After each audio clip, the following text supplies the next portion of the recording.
All right, I call this meeting to order at 6:02. Roll call, myself, Valerie Garcia, Here. Henry Munoz, You. Casey McKeon, Present. Vanessa Navarrete, Here. Tiffany Rowell, Here. and Nathan Taylor. Will you please stand for the pledge of allegiance?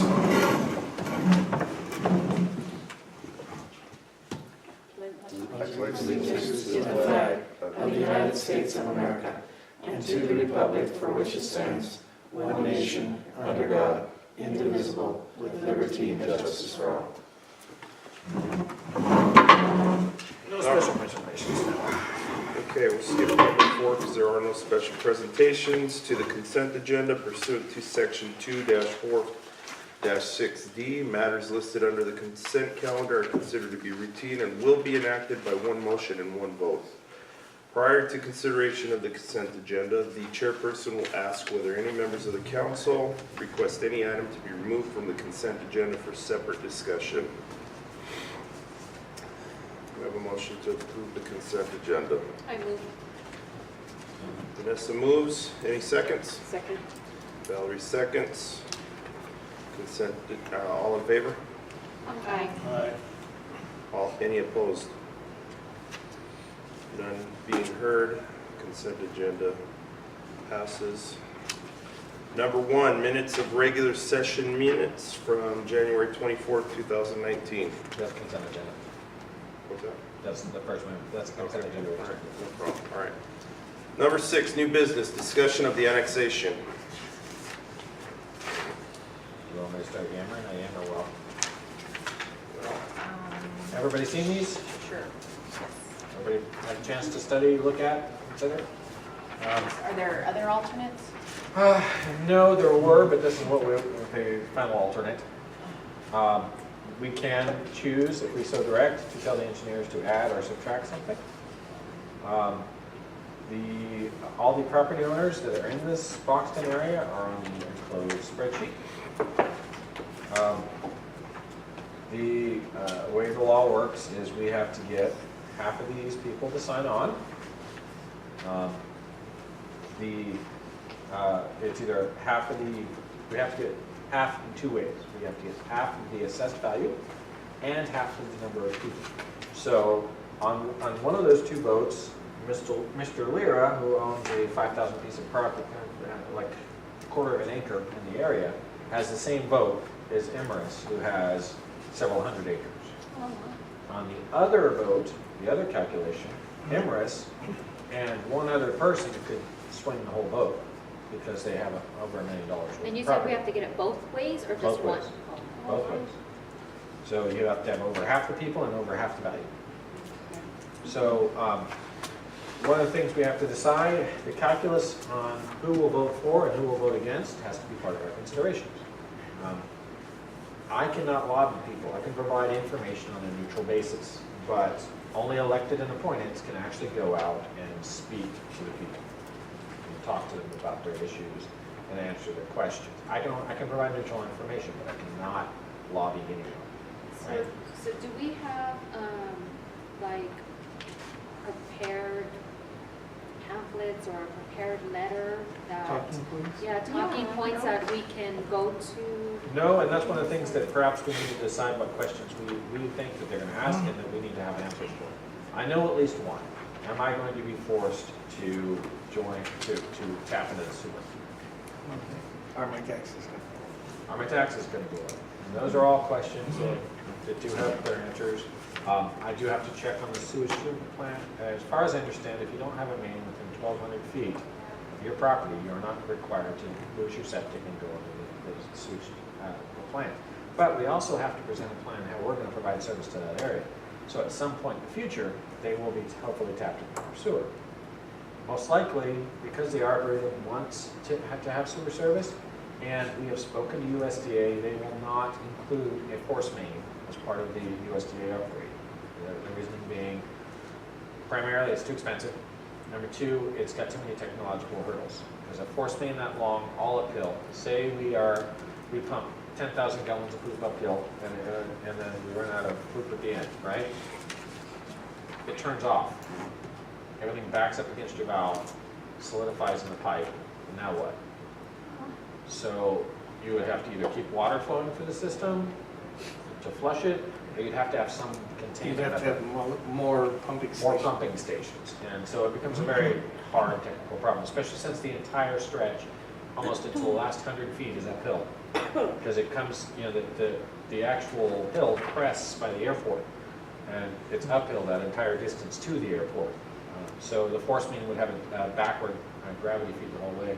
It had over 300 feet ahead on the one line, which means 300 feet it would have to lift. So it was just too big a technical hurdle.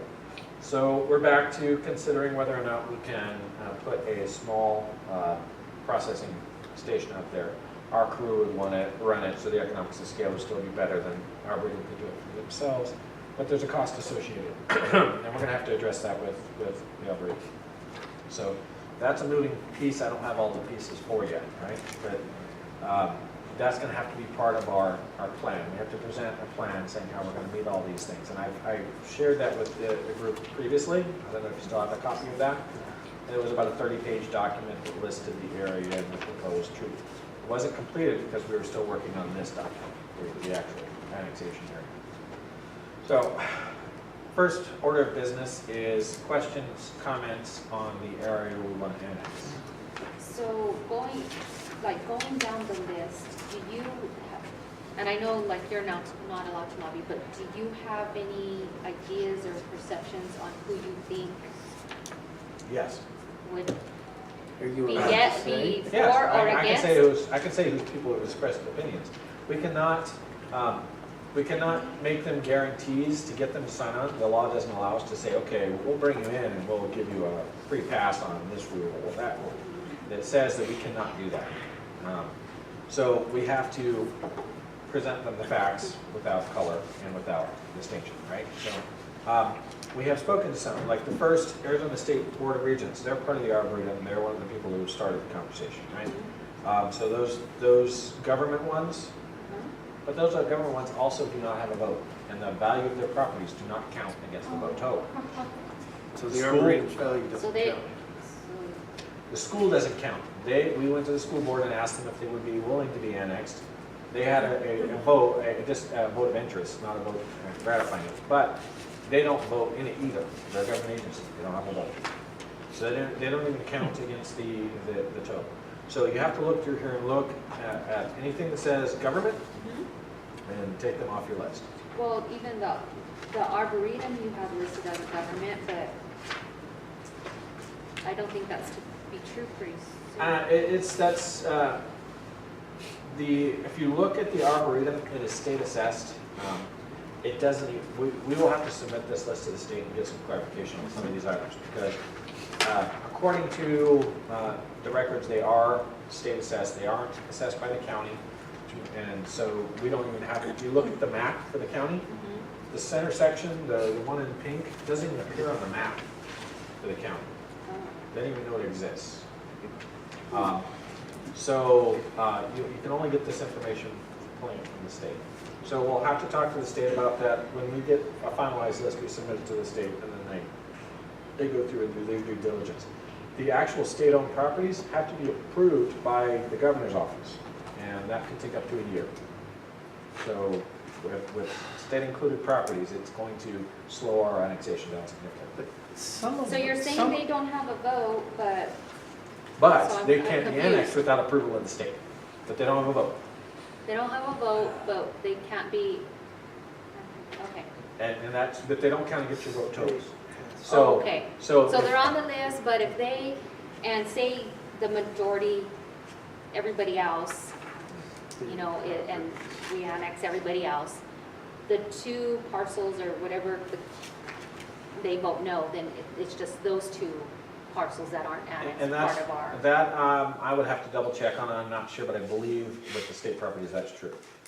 It's not true of the other properties. So the other properties, if we get the majority vote and the majority value, any property that even, whether they're signed or not, gets annexed whether they want to. Right. But what we need to consider is, what are I'll explain really first the process. What we do is we decide an area, okay? we take this to the council's, and with a petition form, and with a plan on how we're gonna provide service, and the council says, yes, this is the area we wanna do, and this is the petition we're approving, we send that to the recorder, and then when you have a certain amount of time, like 90 days, to go out and get everybody in that area to sign. We need more than 50% of the people to sign, and more than 50% of the value to sign on that petition, yes. So, Go to the big dogs for the money. yeah, well, Harbor Light, for instance, Harbor Light is a $1 million valuation, just for their one, their one tax bill. Again, they're state assessed, it's very hard to get those numbers, because they, you have to go to the state to get their valuation. But if they vote no, then it throws us, we're already behind the 8 ball. That's 30% of the total assessed value, right there. It only has one vote, but if it votes with us, it's a positive. We talked about Harbor Light having, they become an annex, they get the fire, and their insurance goes down. And then we did have the mayor went and had a conversation with them, and they did express an interest in being annexed. They would like to be a part of the town, mostly because they get frequent police calls, and they don't get police service. I called our accountant, and I got their tax bill, and I gave it to our accountant. The accountant says it would cost them around $12,000 a year. If we annex them, they get our fire district, they get our fire rating, and we're a 5, which is a very good rating for a small department. So their insurance might go down, but not all insurance rates factor the fire rate, ISO rating. Some do, some don't. So they would have to check that with their insurance company. But they have asked, the next step is they have asked how much it's going to cost. So it's about $12,000 a year. They have a $24,000 bill now, so it would go up to about $36,000.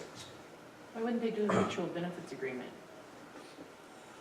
Well, mutual benefits agreements, we could do, yes, but from the town's point of view, we don't want to, we're not really motivated to do that unless they're offering us a ton of money. We would rather annex them.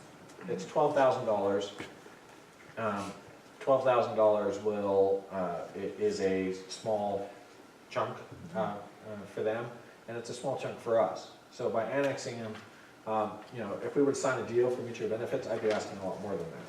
So they'll have to pay sales tax and things like that within their. Their clients will, yes. They won't, their clients will. TPT, I've checked, the TPT does not directly apply to, they are a sand and gravel operation, they're not a mineral It's a operation. different. So it's a different It's a classification. different rate, So they yes. don't pay the 0.1% tax, mining tax. What they do pay is regular TPT sales tax, retail tax. But if they're wholesaling for resale, then that's assessed at the point where they sell it, after that person resells. So we may not get any part of the sales tax from them unless they sell it retail. Are we supposed to understand all of this, and make the recommendation on how this impacts, I mean, like, because with if you're talking about sewage, you're talking they need a plan to put together to manage that. Do those plans need to be set and approved at the time of annexation? Yes, they need to be done before we do our petition. And that's why I prepared the draft. And who signs the petition? I'm sorry. All the property owners in the area. The are list, attempting to- this list. And that petition needs to have at least one signature on it. Mhm. We can annex only one property, but it has to have at least one signature on it. So we look at this list and we're strategic and we say, how can we group these together so we're most likely to get the votes we need and the value we need to get it passed? And and we've been doing that and thinking on it. One of the things that really affects it is that some of these, a lot of these properties are mining properties that self-report.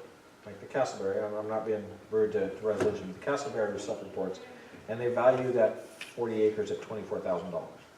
So the other valuations that have more, that are done by the county are much higher. So their vote, the Castleberry is a tiny little vote, value-wise. It still has a vote, it still has one vote, but the value, it can be outvoted for value by any one other property owner. Like the Lyras have, they're about 5,000 in here. But if you look at the Roses, theirs is $500,000 for one property. And one vote is $500,000. So Todd, on the Arboretum, my understanding is Arizona Parks owns a piece, U of A owns a piece, and the foundation owns a piece. Yeah. And the foundation should be able to vote. They are, nonprofits are still considered state agencies. Oh, okay, okay. But Yeah. does that mean that each one of those, does that mean that each one of those three entities has to approve it? No, the state agency, no, each of those event agencies would have a vote if they had a vote, but they don't have a Oh, vote, okay. so it's kind of irrelevant. So the only one that we have to, the only two that have a separate process are the state-owned. The Board of Regents is a state-owned agency, so the state properties and the Board of Regent properties will probably have to be approved by the governor. Okay, so, well, is it the governor or is it? There's a board that meets, I don't remember the Oh, name of it, okay, but it's a land Okay, board. so it's not the U of A and it's not the Arizona Parks No, people? no. Okay. They technically do No. not even have a vote. Todd, over here on the east side of town, on number 2 in the light blue section. The Tang property? Yeah, the number 2 right here, the light blue one, privately owned. That's Tohono O'odham, isn't it? Reservation? It's actually, it's on this list, it is Daryl and May Tang Revocable Trust. That's number 2 on the east side of town? Yes. Because I have another annexation map that shows it as being the owners of the Tohono. I've seen that as I've well. Have you seen that too? Yeah. But But so if it's you look not- at if you look at the records, and I will double check all Yeah, these. just to be sure. Yeah, but as far as I understand, it's the Tang property is owned by, it's owned by the Tang family or trust. It might be this property. That is owned by a different company. That is a company out of California, and I don't remember their name. I did look at possibly taking them in, but their value is a little higher. So it was a bit, and it has a bunch of resolution properties we have to notch around. It makes it really complex. Todd, since I'm the public here, Yeah. at some point, is this the kind of thing that Rebuild or the Chamber or should be promoting? I mean, is there a role where interested parties would say, hey, I think you ought to do this? I think that is possible. It is, however, I would check with the individual agency's attorneys before I did it to make sure that we had the legal right to do it. Okay. But I don't see why not. For instance, I would ask the Arboretum to go out to the Roses and try to convince them, because the Arboretum wants to be annexed, so they should help us convince those 5 property owners that are directly against their property to be annexed, because they have very high property values. If those 5 people go against us, then we may have to redraw the boundaries to keep them out. Even without Harbor Light, doesn't it alter the path to the Arboretum, so you'd almost have to go around? Because there has to be, the land that you annex has to connect to one another. You can't have like breaks in between. Yes, you can't create islands. There you go, yeah. And you can't create islands as well. And that Harbor Lake creates a real problem for because the original concept here is if you look directly above town where the Emrys crusher is, and those 2 little properties listed there, the land exchange properties surround them, and that entire quarter section goes into the town can purchase through the federal revenue. That's kind of what started this whole annexation idea, right? We want to annex those land exchange properties. If they choose not to be annexed, then that means we can't annex all the way around them and create an island. So how do we annex that whole property? Because we're all around it. So that then gets into lawyers and conversation, and I don't know. You ran this by the lawyer? Yes, the attorneys have seen this. They say, yes, it's doable. Our attorney gives us a bunch of things we should be doing, and they're very ambitious, because a lot of the previous annexations that we're very ambitious came from our lawyer's advice, and we're trying to be more cautious than he was. So I tend to take his ideas and roll it back a notch. But What were the main reasons? So I know that the Arboretum wants sewage, and somehow Harbor Light wants services. We got, there's a few pros, there's some cons that come with it. You get all the available services of a town or city. Property values will increase. House is more marketable, street maintenance, stuff like that, services that the city provide. Cons, taxes are gonna increase. There's no doubt about that. And you'd be subject to ordinance regulations and licensing now.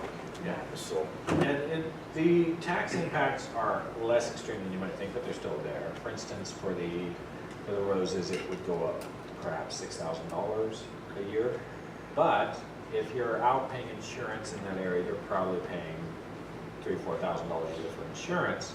So it should decrease significantly because they'll actually be in fire coverage. And I've gotten the calls as the fire chief. Do they have any fire coverage in this area? Well, no. It's on mutual aid only, and there is no fire coverage in the area. And some insurances will pass on that completely. Some will give you a really high rate because you are, it's a 10. We're a 5, they're a 10. 10 means no coverage. There is some value with that. Is it offset the cost? No. And we need to be frank with them. It doesn't, you know, if you're annexing in, you're annexing in because you want more than cheap fire, cheaper insurance. You're annexing in because you want the services. You want to be a part of the community. But it does have some offsets. And the valuation has been done on what the taxes will bring in and what. If you look at this, we have to add that all up. That's, the first step is determine which of these properties we want in. And another, Frank, there is not near enough value in these properties to pay the cost of increased services the town's going to have to provide. We are going to, this is a net loser for the town.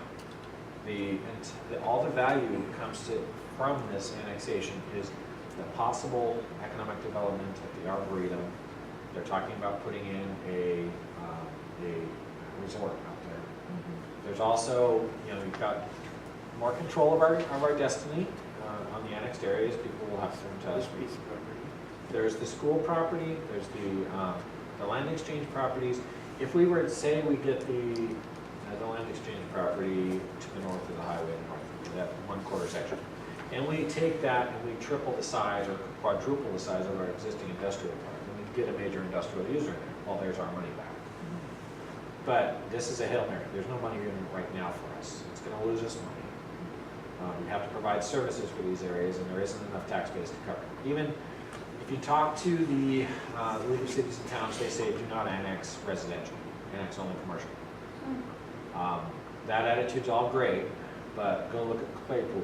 They Globe annexed all the way around them so they could get the hospital and the Walmart. And they make $1 million a year from that. Claypool has no way to annex out and get anything, no way to expand their services. They're completely surrounded by Globe, and they're never going to be any bigger than they are, and they never have any more revenues. But even if either the properties from the land exchange, or if even, you know, you say that residential doesn't do it, but if you put in all these houses here. Well, residential generally has more economic drain than it provides benefits.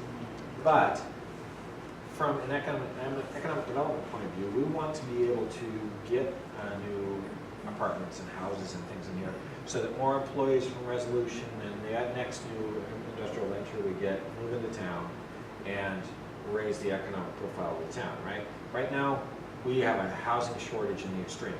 Resolution did a report in 2014 that basically said none of their employees are going to live in town. They're going to live in Gold Canyon and Globe. Globe has a housing shortage. So everybody's going to Santan, everybody's going to Gold Canyon. So we need more housing, more affordable housing. We don't want gentrified housing. If we let it alone, do nothing, everybody's going to buy these houses, they're going to fix them up to the best standard they can, and they're going to sell them for a higher price, right? That gentrification means the overall property values just go up and up and up and up and up, and then only wealthy retirees will be able to live here. We don't want that. I know that's looking out a bit. That's forward thinking. But gentrification is a real thing. Anybody who's lived in a 49er town, Placerville, Nevada City, that's you can see it in all the hippies moved in the 70s and then had to move back out in the 80s and 90s because they couldn't afford to live there. So we don't want that to happen in Superior. We want it to be a family town still. We want to be a working Well, class if town. this hotel goes in across the street from the Arboretum, that would generate some serious money, wouldn't it? Yeah, it would. Well, jobs. It would generate. It has. Hotels have huge revenue streams. That's why everybody likes them. Number one, we get 4% on the dollar just on economic development money, plus 4% for sales tax. I mean, they generate a huge amount of money. But Todd, you're the man that always runs the numbers. Yeah. Okay, so you annex this, and the town's gonna lose money for 5 years, 10 years, Yes. and at some point, it should turn around. The biggest expense that we have to consider is we're taking on a future liability for infrastructure. Now, is that infrastructure needed today? No. Castleberry does not need a sewage treatment lift station. But someday it will. For the future, Todd. Right. So we are anticipating that there's gonna be enough value in the future to justify that, not investment today, but we're committing to future investment. Todd, probably about 3 or 4 meetings ago, I gave some input on what took place at the Oracle State Park. Here, I still have the article here on my phone. It was a $4 million makeover. Yeah. The state's investing all this money in there. It was running at a deficit at about $286,000 a year. It's projected to make 1.2 million once it gets operating. Absolutely, and I did see that, I did share that with a lot of people. Right now, we are, I was just thinking maybe in this development stage of, say the state comes through, that's where our sanitary issues might be resolved. They might right, be able and to I'm inject not, some money. I'm not taking the Arboretum paying for that off the table. Yeah. It's definitely a possibility, and we Yeah. will probably try to get that. If they want a sewage treatment plant, yeah, we'll run it for them, but they're gonna have to pay the debt service on it, or something like that. So, you know, there are ways we can make this work, and I'm optimistic. I know I've been pessimistic in the last 5 minutes, but I'm also very optimistic about the future possibility of that area. If they do put that hotel in, that resort, what they're talking about, that would not only raise their profile, raise the whole town's profile, especially if they're in our town limits. Superior's Arboretum would help our conversation, it would help our branding. We Well, would but become an ecotourism destination. even before there's a hotel there, if the Arboretum is part of town, Yeah. it does change, you know, we're trying to position Superior to be, you know, the premier outdoor recreation It's an anchor destination. mission. Having the Arboretum be part of Basically. town Sure. is definitely. And with Did we have the letter from the people we talked to at that meeting? Sorry, I've had too many meetings, that's. Well, I'm talking about the meeting we had in there with the Arboretum board members. They gave it, yes, they did give us a letter. I've got that letter. I don't have it here for you. I'll have to get it for you and give it to you. Okay. They also want to develop a full MOU with the town. They really want to be a part of the town. They do. If you look at the Arboretum board's point of view, their destiny has been ruled by U of A. And they really want to get some of their own control of their own destiny back. And Right. being with the town helps. So along those lines, I got the letter in the mail saying that they are dissolving their Yes. cooperative Yes. agreement with U of A and State the parks. state parks. Yes. As of Effective June 30th. It just came today? Yeah, I got in the mail Sometime yesterday. Okay. I've been hearing that's coming for a while, the tripartite agreement they called it. It used to be, all of their employees out there, the real complexity is all their employees work for U of A, or most of the employees work for U of A. So who's in control, who pays for improvements when improvements are needed, all that sort of stuff. They had no power, no ability to make anything done because U of A didn't want to spend any money. At the meantime, they were taking the good assets from the Arboretum and moving them to Tucson and things like that. So the board made a strategic move to separate themselves, and they've been working through that for the last year. They desperately need allies now, and that's why they're very much open to us annexing them. Does it stay a state park, even though they removed the? Can't. No, it's still a state park. That's part of the triumvirate, though. Some of the land, like for instance, okay, the Hill House, that belongs to the University of Arizona. The Boyce Thompson House. The Boyce Thompson House belongs to Arizona State Parks. And one of the things that's buried in that letter is they're saying they don't want to break all relationship with the U of A. It's just that they're going to run Like the it. board of directors type, yeah, Exactly. who's managing the. Yeah. The state parks was doing things like saying, okay, we're doing a free day for all parks. Come and run out to the parks. And they were all running out to the Arboretum, and the toilets were overflowing, and everybody was panicking because they have no way to handle all these people, and they couldn't charge them anything to make up any of the money. So I was there. Just have to hold it. So what are we tasking ourselves with today? What we're tasking ourselves with on this is, number one, we've got, this is the closest to our final draft we've been on this map. So we need to first, everybody needs to go through this list, see if there's anyone on there they would call and convince to join. Who do they think would join onto this agreement, who wouldn't? Do we need to add any territory we haven't added? Are we happy with this map? This is kind of your homework assignment. Go through this list. I will say right now, I think Harbor Light is going to be a conversation for the mayor. And So maybe it would be helpful if we can go through this Sure. list here. That way we have an idea of, like you said, okay, we think the mayor should talk to these people. I would absolutely agree. The ones that are mostly foreign to me, that I have no idea how to approach them, and I don't know, are out by the Arboretum. Daniel Avendano, I don't know him. He's related, he's related to us. Bobby Blake, you know who that is? That is, he's the son-in-law to the Roses. He's married to one of the sisters. He's married to Tanya's sister. Okay. So Bobby Blake, Tanya, the Cood, and then the ones below the. Yeah. Tanya, the isn't family that Tanya trust. Rose? Yeah, that's Tanya Rose. yeah. Mhm. So- And Bobby's married to Tanya's So sister. they've got those three houses right together, Yes. and then they have a couple little houses on the side. So, but there are actually 5 properties on this list, and they have 5 different votes.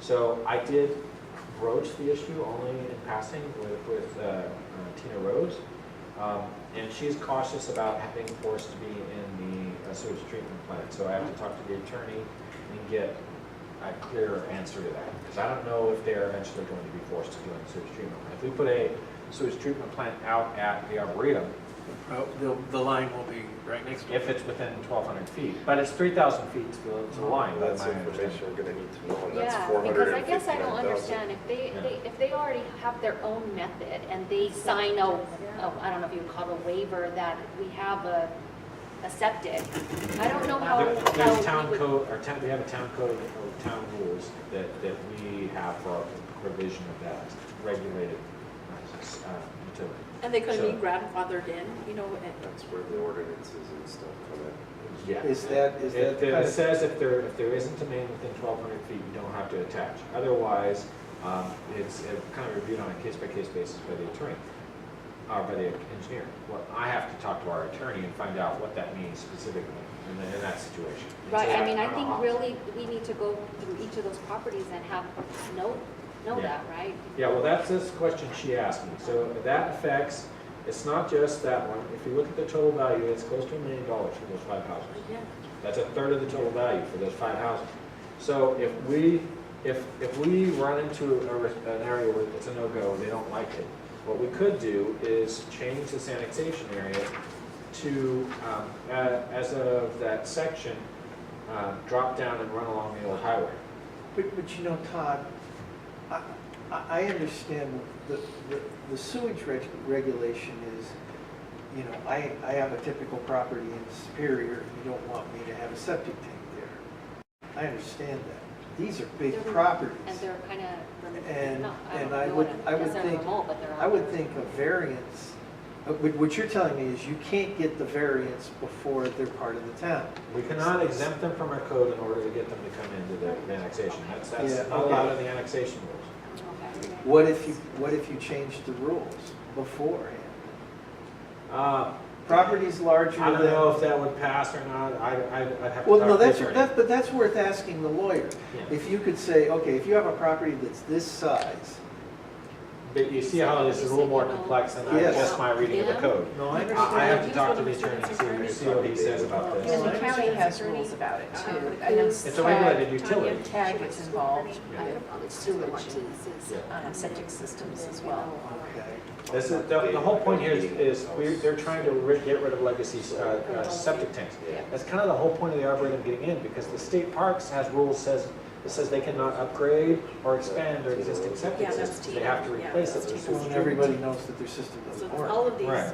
But I they don't won't know let them what- fix I it don't know what because, or the owner replace it is. or upgrade it, because it's not big That's enough. Gucci. So they need to be in, Yeah. so That's a trust. that's kind of, That would, Like a relationship So with the that's- to council. Susie. Yeah. That Susie's the, And they were, weren't they This one's here. initially open to Yeah, it, it's I here. thought? Yeah. So we heard that Susie Or was like an on here. Arthur Park. yeah. So we're talking Martinez, is that what we're talking about? We were divvying up Yeah. people we're gonna talk to. I Okay. see Susie about 3 times a week, so, or even more, so maybe I can. Well, I've You spoken know to the they're on, Catrons, right? I've spoken to the Catrons many times. They want to be annexed, but they're back and forth on it. That's probably a conversation for me and the mayor. Is that the I Catrons thought or we Susie? talked, I thought we talked about, okay, so the property that we were talking about was the one where Chris lives. Box 8. Box Yeah, 8. box 8, Well, yeah. this one says Heener. Well, and then the other one does too on the second page. I Well, think that's the that's address. their- of the that's the trust. That's owners. the trust, Which is Okay. Susie. that's, she's the trust. So she's in That's charge just of the her Box mailing 8 ranch address. then. That's all that So is. she has two Family. parcels Okay. because she So, has. so you think that the mayor should talk to them again? Is I that do your- believe so. We have a proposed annexation agreement on the table with them.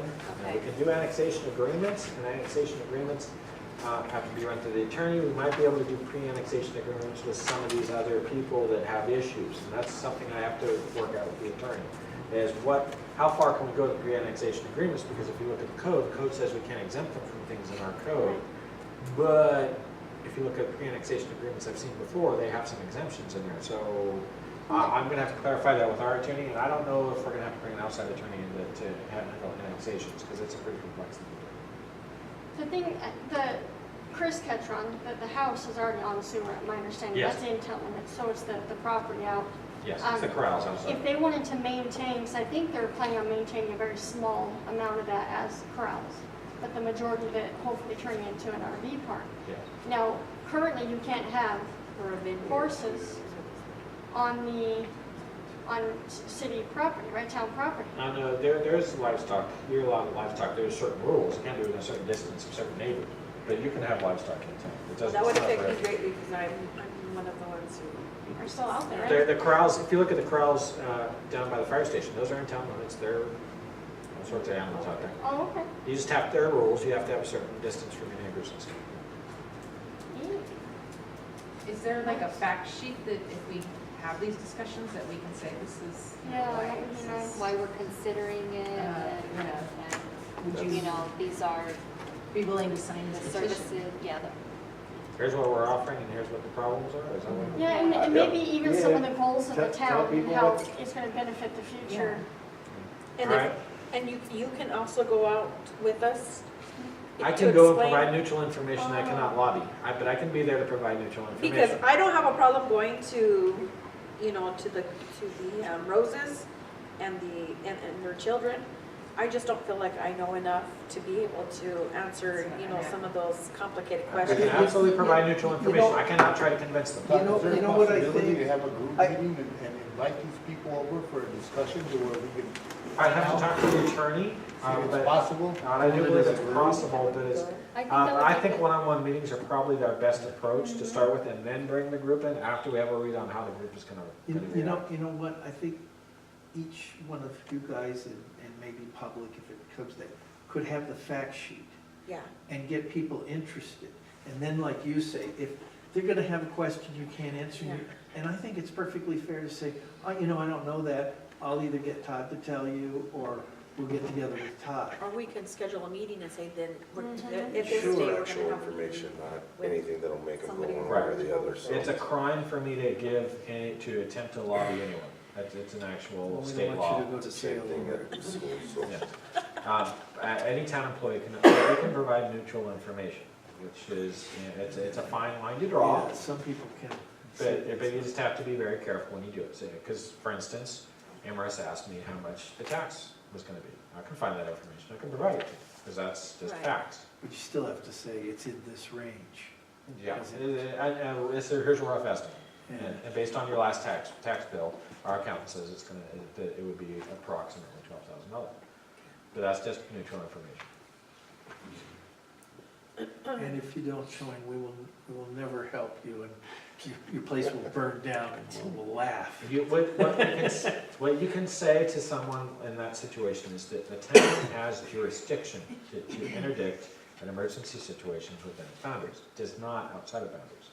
So if we go to property line and there's no one there to tell us you can put the fire out, we'll have to sit there and watch it burn, because we have That's to have interesting. owner permission to act outside of our limits. Now, if the owner, and it's happened, the owner, if you show up at the property line and says, no, I want it to burn, okay, bye. because we have no authority to act. Now, same thing with the police department. They have no jurisdiction out there. There's certain state jurisdictions that for a post-certified officer that do circumvent, right? You know, there's hot pursuit laws, and they can, if they see a crime, they can react to the crime. But they don't necessarily have right of entry. They don't necessarily have the authority to act. And if another agency shows up, we immediately leave. So jurisdiction is a real thing. Even if we have an intent to help someone, because they're not in our limits, we may not have the ability to help them. So that's, you know, they need to understand that. By agreeing to annex, then we get not only the ability, but the obligation to service their needs. So we are responsible for their problems. Todd, what's the timeline on how quickly we want to get this moving? I would like to finalize this map by the next meeting and begin our preliminary meetings by then. So what I would like to do is, if everyone can sit down and think, if I were a property owner in this area, what question would I want to answer? And let's write that list up, and then I have to get with my staff and we generate the answers. So can we direct you to get a fact sheet going? I can, but again, can't think of every question, so. That's So if should you we just want. feed you questions? Send and you you an can- email Okay. with that? I will answer questions that I get fed, so you guys think of the questions you think which need to be answered, and then I will find the answers for those questions. All right. I'm not familiar with the very last one on the list, the Charles Trimble. Do you know that? Last one on the list, Charles Trimble, where is that one again? It's a, I'm not, see, one on the walk shop. What is it? Oh, Two-story okay, house? yeah, you know, Yes. it, remember it used to be the Boys Ranch? It's the yellow house next to the Oh, Danny. okay. That's what I was wondering, who Oh, that's on what this that list, is. who this was. Yeah, I didn't know who that When was. it's for sale, I wonder if they're buying them for now. For the sale. And remember, when you go through this list, the people who do not have a vote, it's a very important thing to consider. Yeah. I think this says government, school doesn't vote, nonprofits don't vote, Bless you. So the Arboretum doesn't vote anyway, no. because they're not, They don't Anything vote, they don't of have government. this valuation. They So don't vote, but they can mix it. they can nix their own annexation, they can't nix the entire annexation. They can nix themselves, and that's just the state, and that's not all of that property, because the state's only like one or two of those, the properties in their total arboretum package, so it's a little complex and painful. If they're no longer, I didn't get to fully read the letter, but if they're no longer part of the state park system. The property ownership land. is still in the name of the Oh, it state. is, oh, Man, A so bunch we of really them. need the Roses vote, yeah. Yep. and The what Arbor vote? Light- That's number one. the Roses. Yes, yeah, we have two They're the choices. ones who have the most value. Yeah, and that's kind of the point, if you look at like Harbor Light and the Roses vote together, there's half your assessed value. You need 2 votes to get to that. But we still need another 4 or 5 votes to tip the balance. I believe it was, when they did the numbers, we need 6 votes. 6 of these people need to sign it. Then it's a forced annexation for the rest of them, Right. so. But we don't want to start with that, we want to start with, okay, we want to be annexed and we want you to be happy about it, and we want to provide you the service you want. And we want, if it's an ideal world, everybody who can sign in this thing will, right? Resolution probably won't, but they're not going to fight it, is what I was told. Which You don't is- want to answer for them right She's not an official now. I representative. know, I'm Exactly. just messing around. But that's what I've been told, is they wouldn't actively fight it, but they're not going to take a So they're stance on just it. gonna succumb to whatever happens with them. But it's also a very low valuation property compared to the Roses. I mean, the Roses have 20 more votes than they do. As the resolution person that dealt with the last annexation attempt, what you really want is people, you don't want anybody to say, I didn't know about this, this is hitting me. I mean, you know, all the people from Hewitt Station Road got together, got a lawyer to fight it. And so it was not a friendly thing. And so I think one of the parts that's very important is the town wants to do this in a friendly manner. This is not, nobody's trying to sneak anything in. No, we'll do it transparent, and then the plan for what's coming needs to be divulged so that they know And what's I'll going on. finish updating that, but if we agree that this is the map, then I will take this map and I'll put it into that document. I'll fix the acreage and all this stuff, because we're talking about annexing, what's 7,622 acres. So you need to update that. I need to list the miles of roads that are in the area. I need to list the plan for. This is making the town, what, 3 times bigger than it is? The town's currently 1,400 acres, and we're gonna go 7,700 acres added to it, so we're at 9,000 acres, which is what, What is the town right now? 15 square miles? It's 1,400 acres, I think, roughly. It's like 1,420 or something. Wow. Well, it's quite an But most of increase. it's forestry. So Expansion. expansion of forestry does nothing for us, because you gotta remember, forestry, you annex the forestry, it doesn't necessarily give you regulatory authority over it. You have to have a significant interest out there in order for it to be an issue. So, just because it's in town limits doesn't mean we're gonna get any benefit. Well, a bunch of, what portion of this is still like Forest Service land? Everything that's gray, Okay, which is most of it. okay. So there's no EIS or anything involved, environmental impact No, not for assessments? annexations. Because if we were to build something out there, like we put into a sewage treatment plant, it might be the EIS. Is there any Mark. site assessment that is performed by the town to ensure they're not annexing a liability? Annexations A are. dump, wildcat dumping, something like that? And that's a very good question, and no, not really. And municipalities, how much liability we get from that is questionable. Because again, we are not taking on regulatory or liability functions of the forestry. So if there's a fire out there, forestry still puts it out. And if we send our firefighters out there, we can still build them, it's still forestry. If there's a meth lab out there, It's still on forestry land, but we can send our officers out and we can arrest everybody and we can throw them all in jail, and which who is, pays for the cleanup? if it's not our property, but it will be most likely forestry and we most likely would have to assist. Doesn't mean necessarily we pay for it, because it's not our property. Like a private property owner in town, there's a meth lab and we have to clean it up. If there's somebody we can hold responsible, we do, send them a bill. If there's not, then we end up with the abatements. And it's a very short list of ones that there's nobody we can find. It's 12 properties in typically. We've been abating, we're down to, I think, 4. So, in that situation, you could do but you can do things like judicial abatements, and you can go and you get a court order, clean it up, and then we clean it up, and then we bill it back to the responsible party. But the forestry isn't going to dump it on us like that. It's not the way they work. So, I'm less concerned about the forestry than Imerus and with the Arboretum. But annexation is less, because it's done by municipalities, it's less risky. And there's less liability transferred to us. And so I'm less concerned about I that. just don't want you guys to be surprised by something that's, Imerus has the biggest potential for that. What's out there? you'd be surprised what you find when you do a phase 1 environmental site assessment. You find, especially in old mining country, because you come across an old mine. Yeah, Like there was one out that's near a about mine. drainage or I worked a mine near Manhattan. There's a mining claim next to us, and there'd been a squatter out there doing his mining for 20 years. And we show up one day and there's 3 80Q trucks and 20 cleanup trucks, because they've been dumping, there was a 400-foot shaft and he's been dumping old batteries and car parts and everything down that thing for 50 years. So old mining country, you come across these a lot. Generally that doesn't, just because we've annexed them doesn't transfer the liability to us.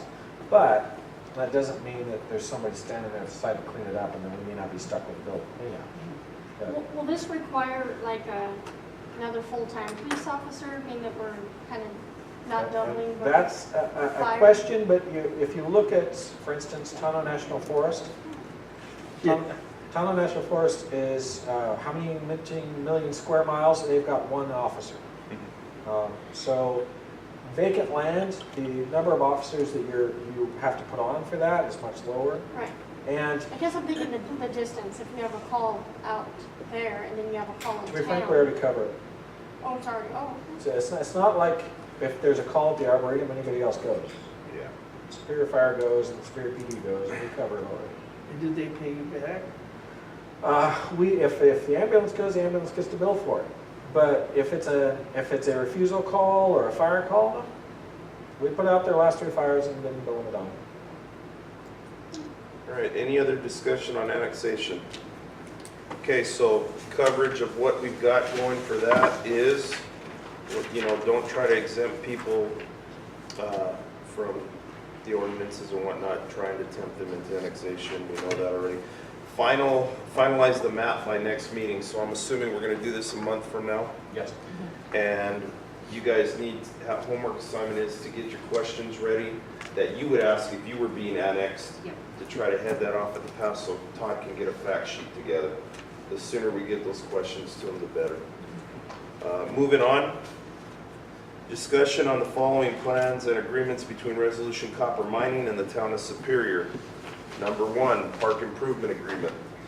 Okay. So the main reason these are on this agenda to start with is, has everyone gotten copies of these and read these agreements? They're part of the They're on packet? there. Yeah, Yes. were they? No? The agreements? Yes. No, they weren't. They're listed here. Gotta put the reference there. All right, we will send you those next hour. You want to give I can them copy copies? tomorrow. I think we can just send them copies. Everybody's digital now, right? You don't print copies. Yeah, Yeah, even. So let me tell you the important thing that you need to know about that. For 2 of these agreements, the number 2 and number 3, this body is the one that sets the agenda and reviews all of the plans and approves the budget for that. Don't get me wrong, it all goes to council thereafter and the council finalizes it. But we are the group that's supposed to decide what this project looks like, according to the contract. This is we are going to get another member, maybe 2, I think probably just 1. I was told you were going to stay as resolutions representative, and we're going to get another resolution representative. As per the contract, they get 2 seats on the board. Everybody else is pretty much as we are sitting. They're all the same members are staying on. The exception is you, because you are a member of one of the boards. Now, because you work for the school, all of the boards have to reapprove you. So the council's going to have to reapprove you. Please put that on next council agenda. School board's going to have to approve her. The chamber board's going to have to approve her. And I believe, no, I think this chamber's mentioned. Reville's not mentioned. So there's only 3 boards, right? Yeah, it says the town. And resolution.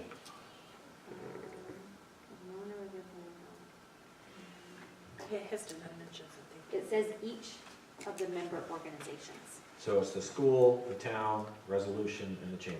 Yes, Or the they member all organization. have to agree. Reapprove. Yeah. 4. So each of us need to make sure we're getting our member agency to put it on the board. So Right, because I'm representing the town, Billy's representing the school, you're representing the chamber, so your resolution, so plus 1 resolution. So we're too late for the current agenda. We'll have to do it 2 members for residents. I'm not concerned about it unduly. It is a contractual requirement. We're going to make sure it gets done, but it doesn't say that it has to be done like today. So I don't think we have to change anything while we're waiting for it to be approved. Just have to make sure everybody puts it on the agenda.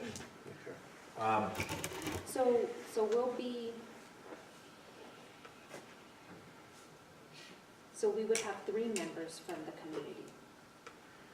Yes, we have. 1, 2, 3. Right, and the council chose to add an extra one. So, Okay.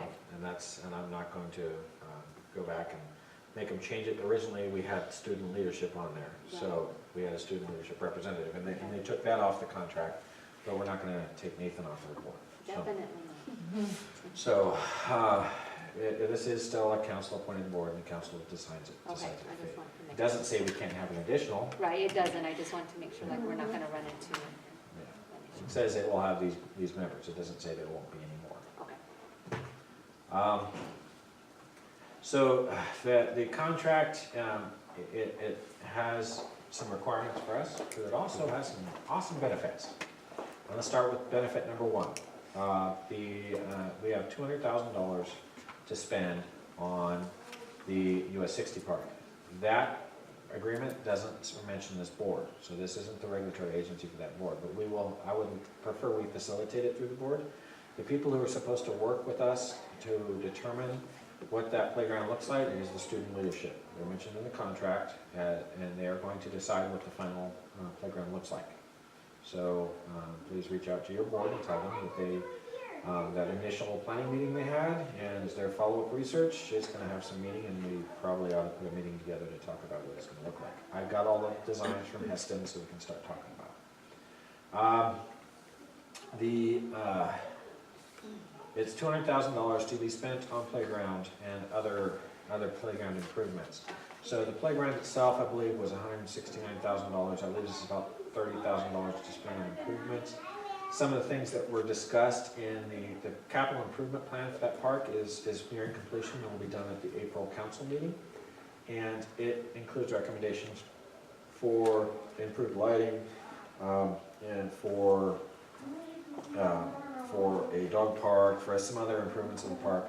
My personal statement, the thing I'm going to push for is that baseball field, the practice field that was established down there at that park, we are going to finish it. I'm going to put it in as an actual sod-covered field with backstops and regulation size. So I think if we get superior rights playing baseball down there, then that park will get used. Right now, the way it sits, the biggest problem is its lack of use. It's stagnant.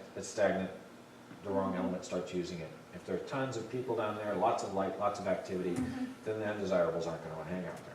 So I think that APS has told us there's still a chance we're going to get money for the basketball court. So that would be part of the improvements, but we're trying to bring a lot of money together. The community development block grant, the CDGB money, which we used for the study we're drawing, is there's still, after the study's done, there's still an additional $350,000 to spend on projects. With the $200,000 from resolution, we're at $550,000 for park improvements coming up, starting in 2 months. So this isn't theoretical. What the town has done is we renegotiated our deal with Wildan. Wildan charges us per hour and at a very high rate for contracted engineers. We pay $135 an hour for our senior planning engineer. For our standard inspection and compliance engineer, he's about $110, I believe, dollars an hour. We told them that if they didn't do better by us, we were going to hire our own engineer. And so they went out and they hired a para-professional, but it's a retired engineer. The lady they hired, her name is Svetlana Clark. She likes to be called Lana. She has been primarily responsible for GIS on major Department of Defense contracts for remediation of sub-plant facilities and major naval facilities. So she does the AutoCAD and the GIS. She's extremely good at that. I handed her the old set of plans for the US 60 Park. The first day she was here, by the end of the day, she had a rough working plan of a new CAD for a new park. So I was kind of shocked she works that fast. She's already talked to a surveyor, going to do a survey out there. So I'm really encouraged by her work. So we probably would like to include her as a staff member of this. She won't be a voting member, but just as a staff member in this conversation. She's a huge asset. We only paid her $50 an hour. So significant savings. And we've agreed to, in order to get that, we've agreed to put her in an office for 3 days a week. So we pay her half as much, she's here twice as long. And I can assign tasks to her and I don't have to piecework everything with Wildan. Wildan before, if I wanted to do a project, I say, how much will it cost me? How many hours will it take you to do this project? And they'd say, like the zoning code was $22,000. It ended up being closer to 25. The update, the plan we paid for the conceptual drawing, $15,000 or $10,000. So all those pieceworks is a lot. We have somebody sitting in an office who's got the ability to draw, design, and she's doing the designs for me. I'm just paying her hourly rate. Did we learn from this, Tom? Huh? Did we learn from this? I don't know. We learned that it's always fun to kick an engineer's butt and get him to do what you want, right? So we're very happy with the change. I'm very happy with Svetlana. I think she's been an excellent asset for us. So What's her last name? Clark. Perfect. Her husband works for Chase Bank and was relocated here, so she was just looking for work part-time.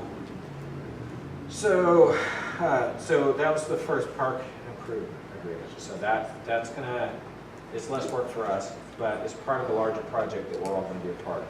this whole park improvement project. It includes taking out Neary and turning it into a cul-de-sac. It includes putting a new playground set at the new pool. And it includes doing all the improvements to the US 60 park. So it's going to be a very fun project. It's a good one to get our feet wet with. But it's also starting up immediately. So, Okay. like I said, April, all the funding, end of May, I think resolution funding, just say end of May, is when it gets the check. Yeah, it should be made. So we have to, in April, write the RFQs and have a design in hand to start getting bidders out. So when we get the money, we can actually hire contractors.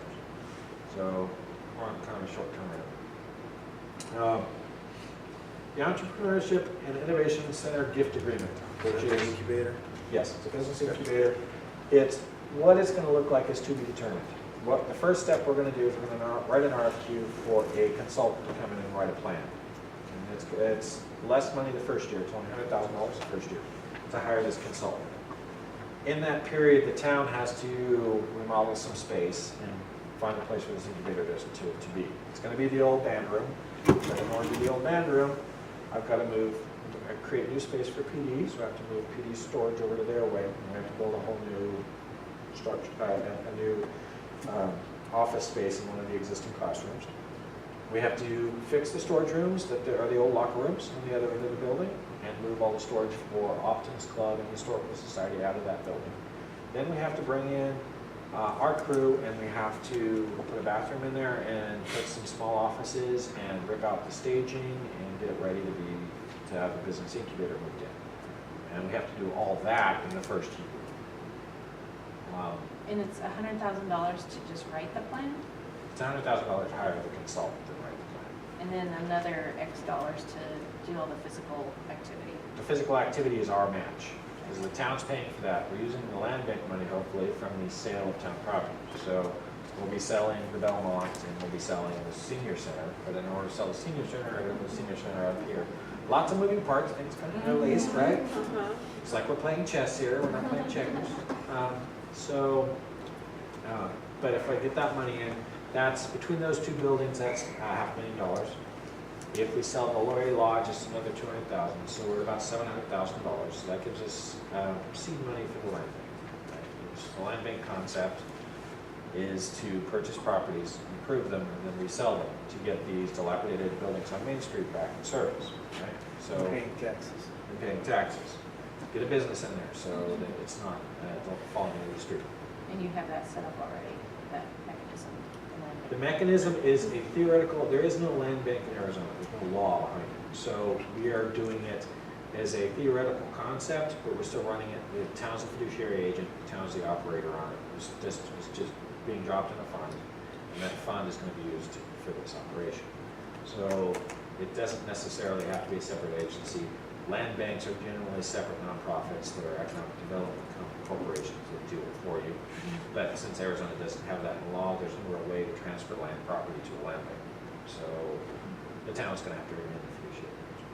So It's in a separate account, right? Yeah. Some of them in the Middle West, they work different anyway. They don't sell the properties. orient them or develop them, or, you know, They they're have land banks. reversion. They have reversion. Land banks are very complex concepts, and Yeah. but like I said, Arizona is very much a live free or die state, and very much in personal property rights, so they're not really embracing the land bank concept. But we can still do it, but we just do it, like I said, we don't build it, we don't throw up a separate agency and do it through that agency, we're doing it ourselves. You probably should. Land bank is just a basic concept.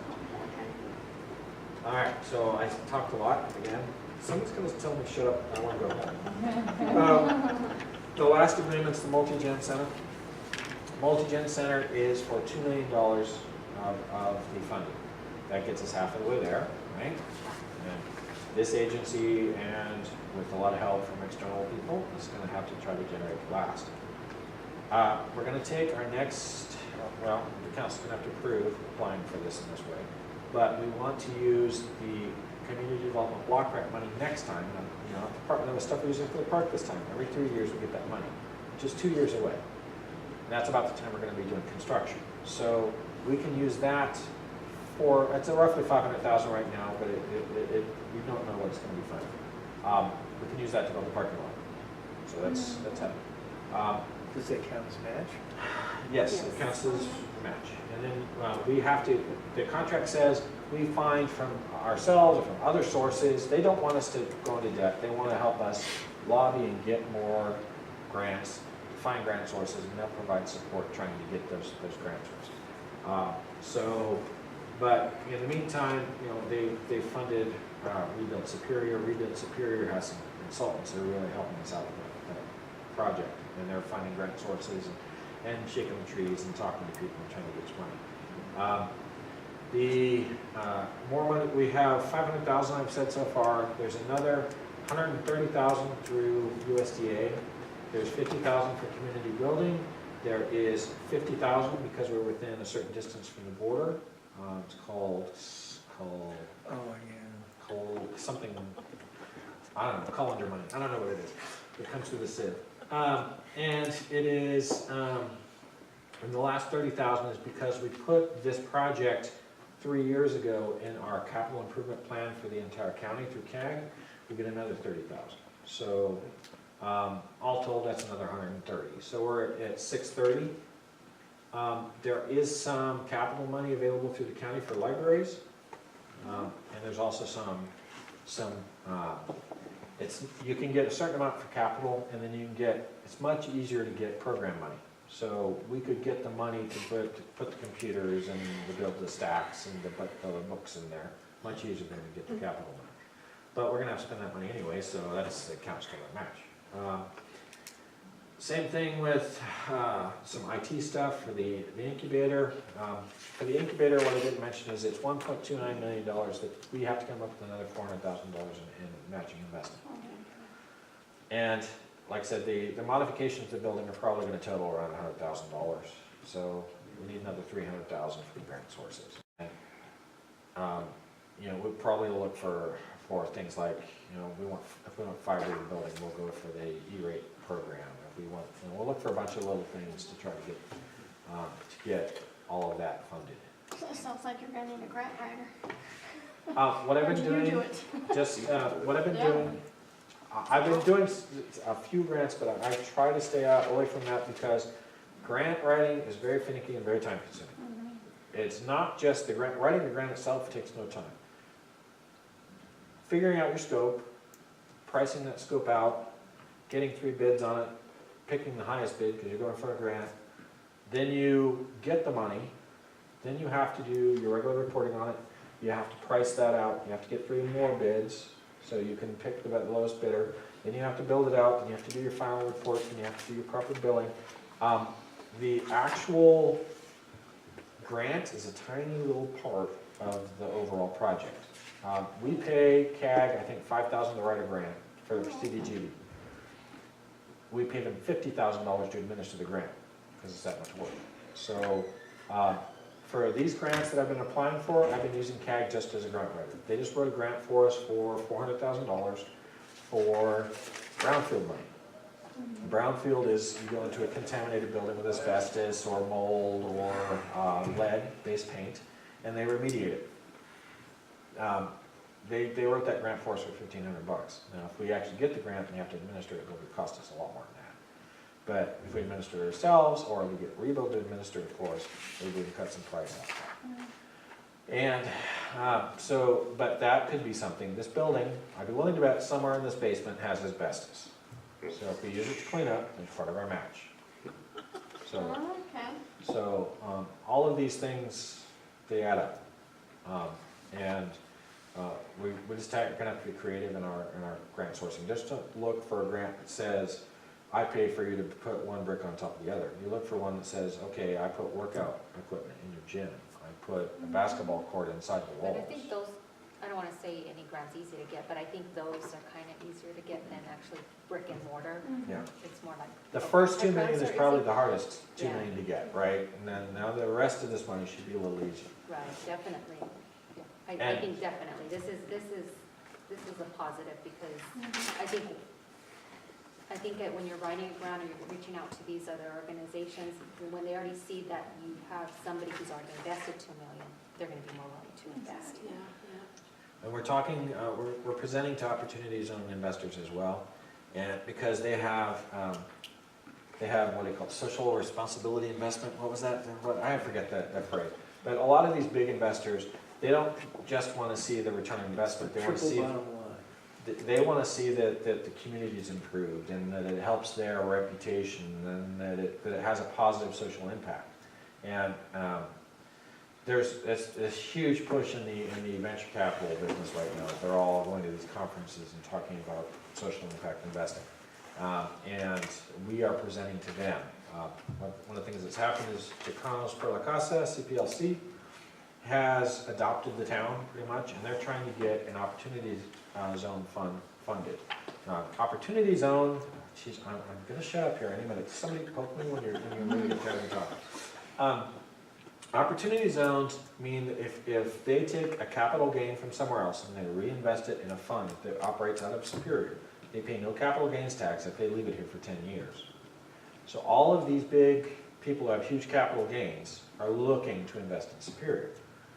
It has the return on investment, because it starts with a 25% premium, because they don't have to pay capital gains, the return on investment can be a little bit lower and still get their interest. Still has a return on investment. So we've been putting a few projects together that have a return on investment. But if you put a subdivision in town with 40 houses in it, and at the same time you put a little money into a community center, and now that there's this service that all the people who are going to move into your houses would want, that helps your investment, right? So it becomes much more, with these big investors, it's a much more complex conversation. Until hopefully, they'll be interested in investing in the multi-gen center as well. And since we've already got a partial investment in it, they don't have to invest a huge amount to actually make it a reality, right? So, and they can say, look, the biggest guy in town is coming to the table on this, so we're already halfway there. Any other discussion on the 3 items for under B? Good job, tell me to shut up. I want to go home. He was subtle. Well, I like It's good to know. hearing some of what he's got to say. Yeah. But anyway. That's a backhanded compliment. Listen all day. See, Once a month.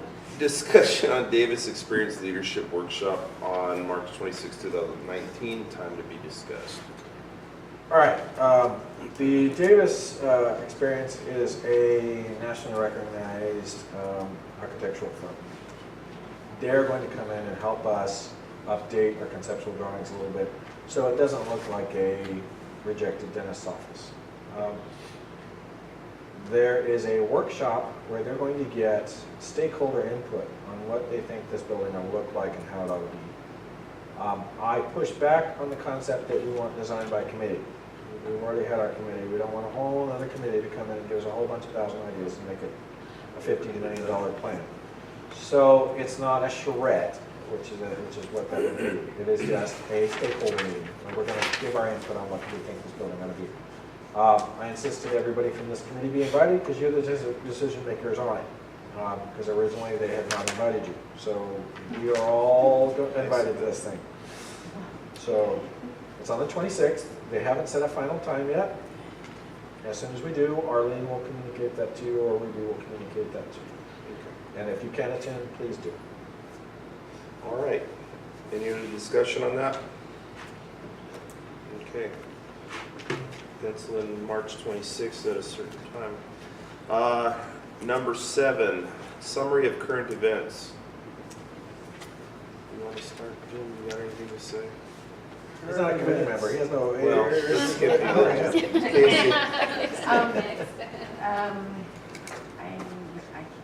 think of anything right now. I wasn't ready for that question. Tell people to go to hash. I yielded my time. March 8th is Hash Browns hiking and,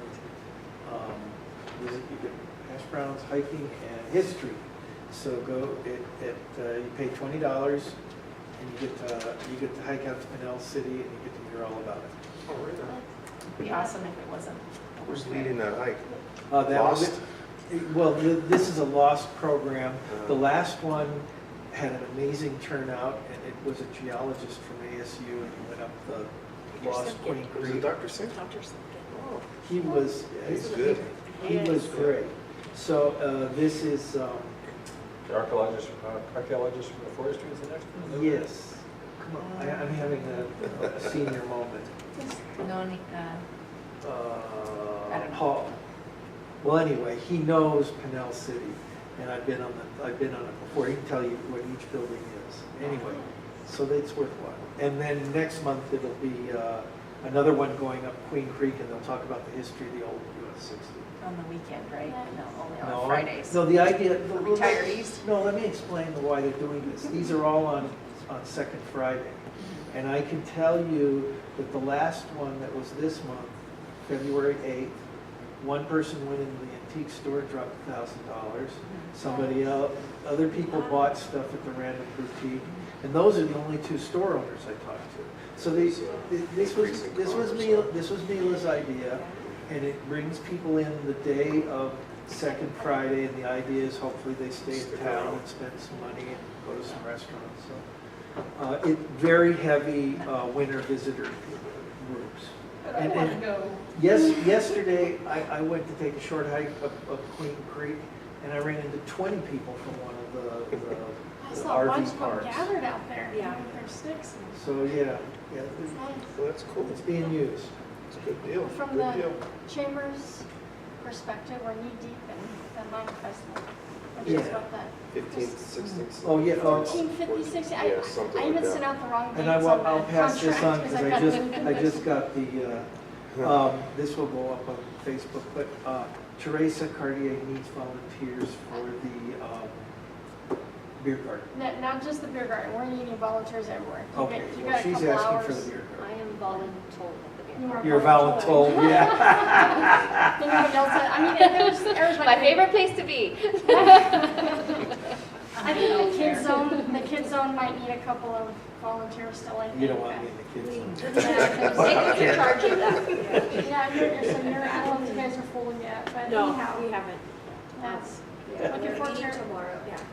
we're actually trying some activities, hopefully with the merchants getting involved, because, there's always that issue of getting people up on the east and the main and Magma. And so I think just some kind of fun activities, actually, some sort of a Congo dance or something that I'm not familiar with, but just some fun activities on that side to kind of push people, because we are not having the arts and crafts. The vendors from the arts and crafts are not going to be there. So hopefully a small little car show or something, but it's always fun local events. Henry?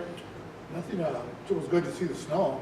Oh, A lot of yeah. snow. Yeah. You know, it's been dry for a while, but any rain. It's pretty snow, nice, and I'm glad it's gone now. Yeah, you did, was there? I didn't make it up, but I was hearing stories. It was about Oh. Yeah, it was good. snow. I hadn't seen that in years since I was a kid. Yesterday canceled school, that was even better. Yeah. Snow It was day, good to see yeah. it. We had a snow day? We had- Well, they Yeah, were Buzzy letting Snow traffic Day. through on Yeah. Gonzales Pass, so most of our teachers come from God, that yeah, way. exactly, yeah. So they weren't gonna be able to come in. They Like turned the an bus ambulance away. I talked to the fire department Yeah. first Oh, thing in the really? morning, and they had turned an ambulance back, so I'll be honest with you, I slid where the bus pickup is in my vehicle. It just, and I was going 5 miles an hour. And the kids would have been falling all over the place. Oh, We'd yeah. had some broken hips, stuff like that. Wise So move there. A Yeah, friend of it was mine so took her slushy. 45 minutes to Yeah. get through that area. I don't know why she still, I said, what'd you call in? we had a guy eventually get through Chandler. He comes up and services the kids, hearing the speech. He said he had to go like 15 miles an hour. I said, I'm not putting anybody through that, so. Well, the town It's took a fair. thinly veiled excuse to take a snow day because the school wasn't here. My son called in. He leaves at 4:30. He went outside. He's like, I'm not driving in this. He's from Arizona, Yuma. Well, he's born there. So he panicked. He was like, I can't drive. My sister had to turn around. Yeah. And I got my cheap, went down to Buckwood and had breakfast. Anything, Nate? No. Nothing? Pass to Vanessa? I don't have anything either, thank you. Valerie?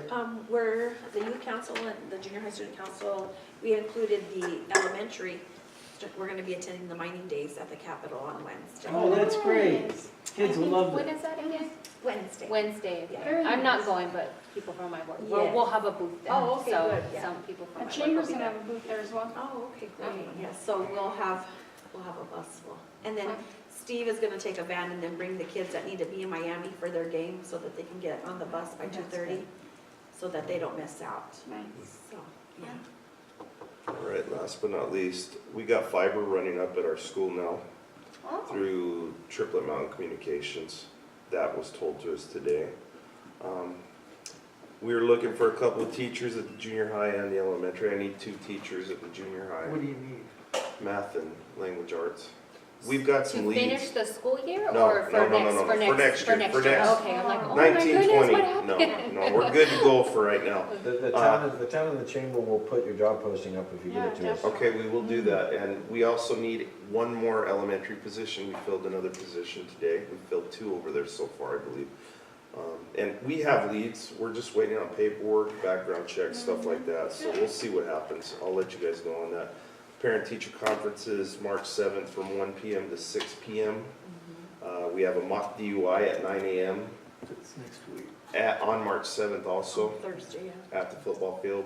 The fire department is putting that 9 on. AM, right? is that open to the public? It is. Yeah, And it's March It's March 7th. It's next Thursday. 9 AM? Yes. bring your own beers. Spring sports is in swing, baseball, softball, tennis, baseball and softball at the junior high, baseball, softball at the high school, and tennis at the high school. They have a tennis match tomorrow. We don't have much of a tennis team, but I wasn't gonna cancel it because I still have kids that wanna play, so they will play. The boys played at Florence, lost 3-2 today. The girls demolished Mayor, 23-4, I believe. And the have girls games. won yesterday for the junior high against San Carlos. They lost on Monday to Semuel, but the boys won 11-1 against Semuel. So doing pretty good overall. How can you remember all Because he lives and I'm breathes in it. those? it. Yeah. So I do have one thing to share, and that the chamber should know about it soon, is that there's a group came in and presented an idea to do donkey racing in town. Yes, oh my Well, goodness.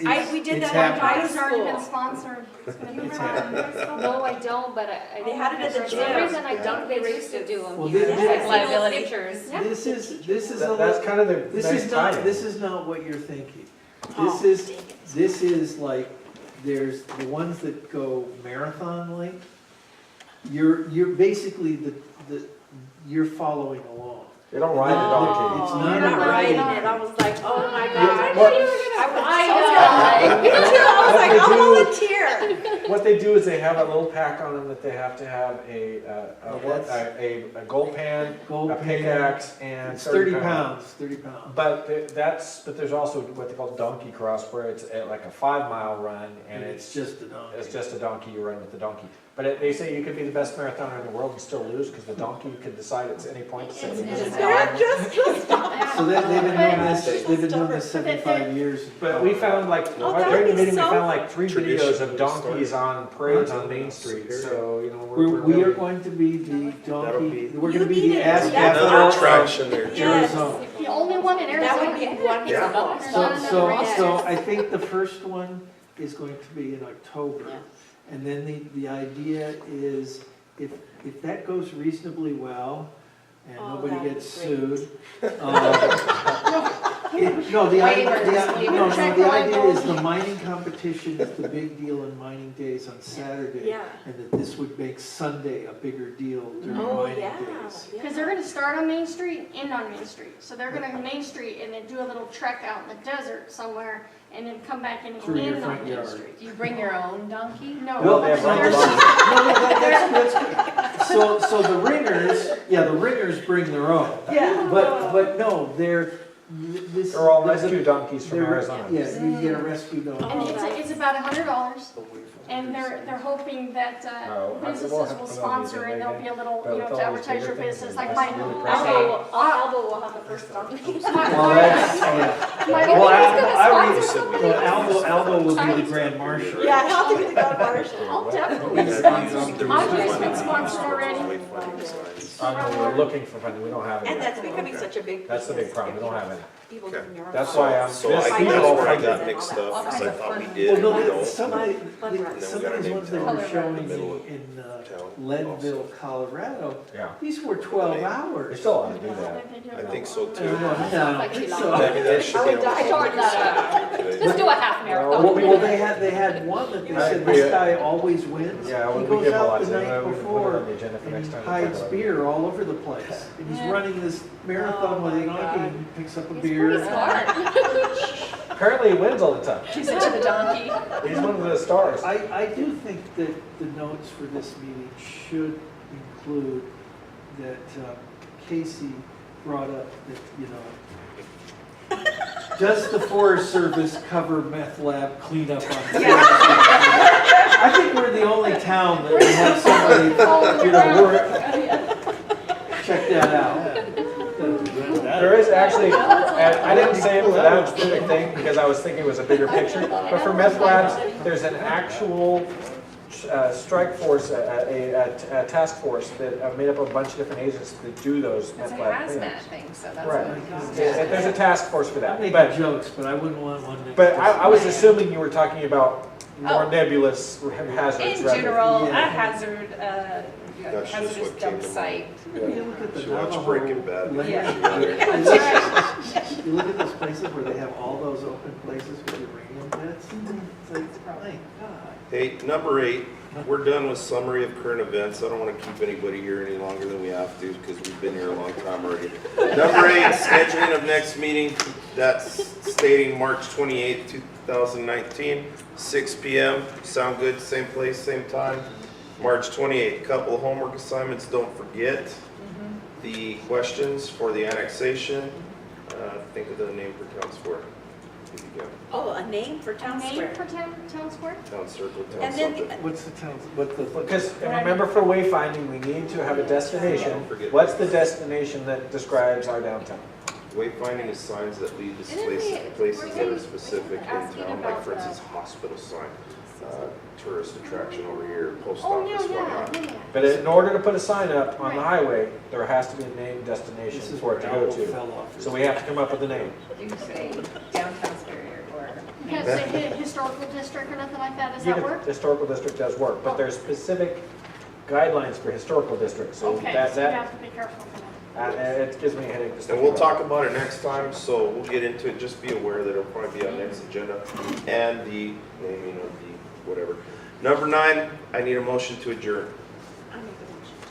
Got a motion from Valerie, second. Second? All in favor? Hi. Any opposed? Real quick question Motion, for you. meeting adjourned. The youth council was gonna attend. Thank you, guys. Or invited to